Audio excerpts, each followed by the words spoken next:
It's my honor this morning to be doing a program from the Mount Herzl Cemetery. This is a military cemetery in Israel. I'm standing next to a grave that belongs to a very, very important man in Israel's modern history, and that is Lieutenant Colonel Yoni Netanyahu, or Jonathan Netanyahu. He is the brother of the Prime Minister of Israel, Benjamin Netanyahu. We're going to be talking about Operation Thunderbolt this morning. I first want to give great credit to Dr. David Reagan, who really did a lot of research on the subject, and if it wasn't for his research, we probably couldn't talk about a lot of the details of this. On June 27, 1976, an Air France passenger jet flew from Tel Aviv to the Paris airport. It made a stopover in Athens, it dropped off some passengers, and then picked up some other passengers. Of the passengers they picked up, there were 4 terrorists. 2 of them were Palestinians, and the other 2 were Germans. They hijacked the airliner as soon as it took off. The plane was flown to the Benghazi, Libya airport. You probably heard of Benghazi, Libya, somewhere along the line the last couple of years. Where it was refueled and then taken to southern Africa to the country of Uganda, where President Idi Amin, a dictator who was also in on the event, welcomed the terrorists. After they landed, 4 additional terrorists joined the group, where they were proceeded to separate all the passengers. All the Jews were separated into one single group, where they were taken and placed into an abandoned air terminal at Entebbe Airport in Uganda. Shortly afterwards, all the non-Jewish passengers were released and flown to Paris. The crew members of the Air France jet were told they could go home, but to their credit, they chose to remain with all of their passengers. So now, the total number of hostages, including the flight crew, was 106 people.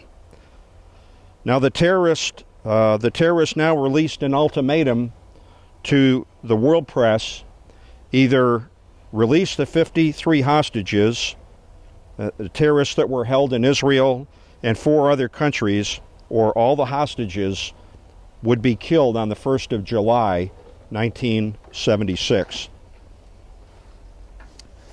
The Israeli government now launched an immediate negotiation with the terrorists while consideration was given to a military operation. But a window of opportunity came when the terrorists extended the deadline to the 4th of July. While the Israeli government was conducting negotiations, its military began putting together a rescue operation in case the government called upon them to intervene. Unexpectedly, the Jewish government found the time to interview all the passengers that were released that went to Paris, and discovered that the abandoned terminal building had been built, in fact, by an Israeli company. And they gained access to the blueprints of that building. A 30-year-old lieutenant colonel by the name of Jonathan Netanyahu was selected as the leader of this very elite Delta Force type group. Jonathan's nickname was Yoni. He implemented and practiced a mock terminal building that looked exactly like this terminal building in Entebbe.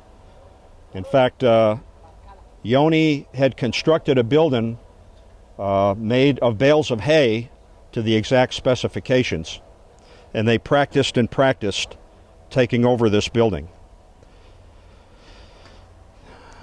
Finally, on the 3rd of July, the Israeli government set the military off to conduct this raid. This operation, which is known as Operation Thunderbolt, included 4 C-130 type aircraft and 2 747 jumbo jets. Keeping in mind Entebbe was 2,500 miles south of Israel. They would have to travel mostly over hostile territory over the continent of Africa. Over 100 men were selected for this raid. Now, a little bit about the operation itself. The Thunderbolt teams were broken up into 5 teams. The first team was Yoni's assault team of 29 elite commandos.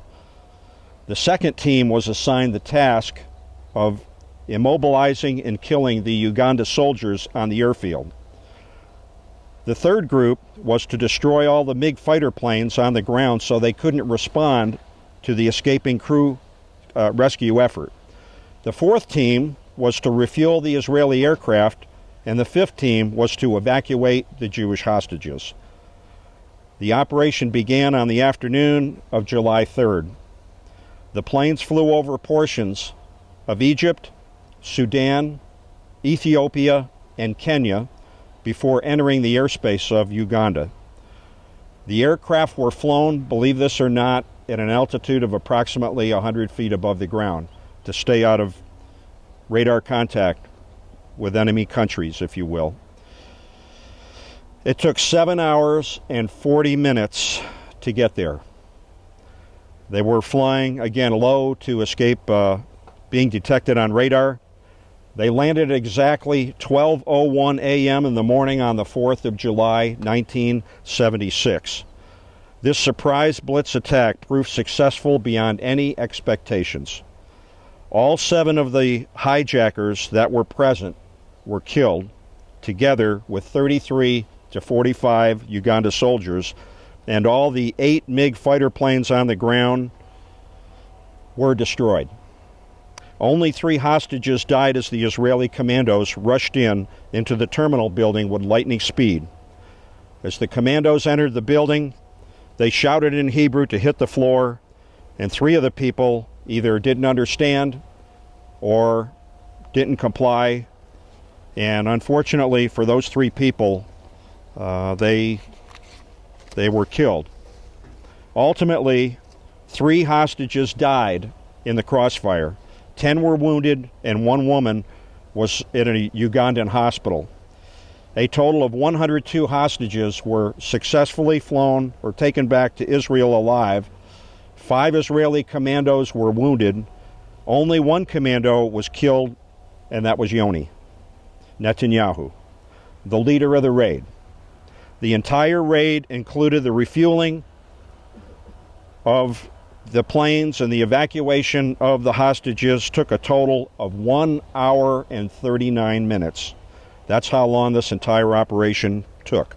To this day, this amazing raid is considered to be one of the most outstanding examples of military planning, coordination, and execution in the entire annals of military history.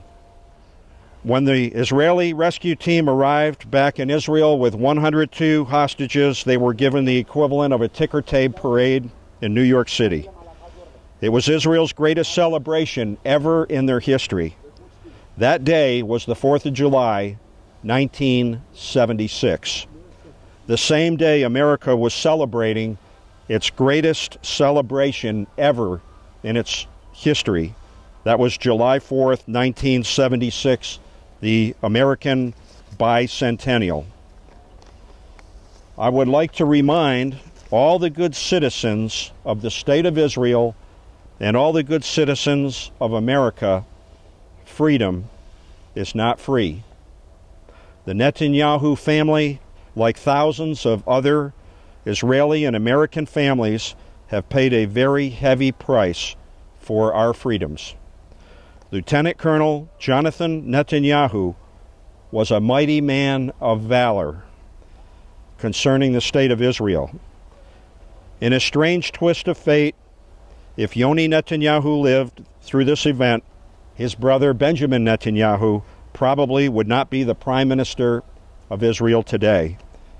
In my own humble opinion, perhaps it wasn't fate, perhaps it was the hand of God placing Benjamin Netanyahu over Israel for such a time as this. This is Michael Smith reporting from the Mount Herzl Cemetery, Jerusalem.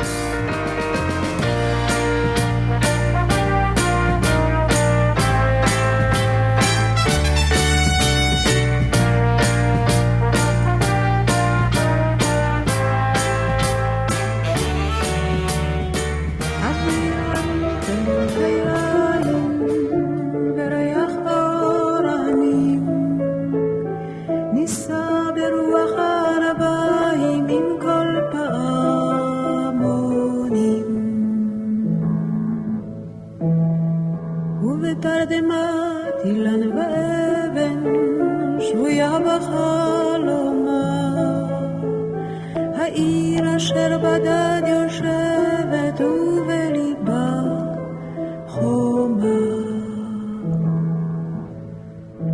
ירושלים של זהב ושל נחושת ושל אור, הלא לכל שירייך אני כינור. ירושלים של זהב ושל נחושת ושל אור, הלא לכל שירייך אני כינור. היכל יבשו בורות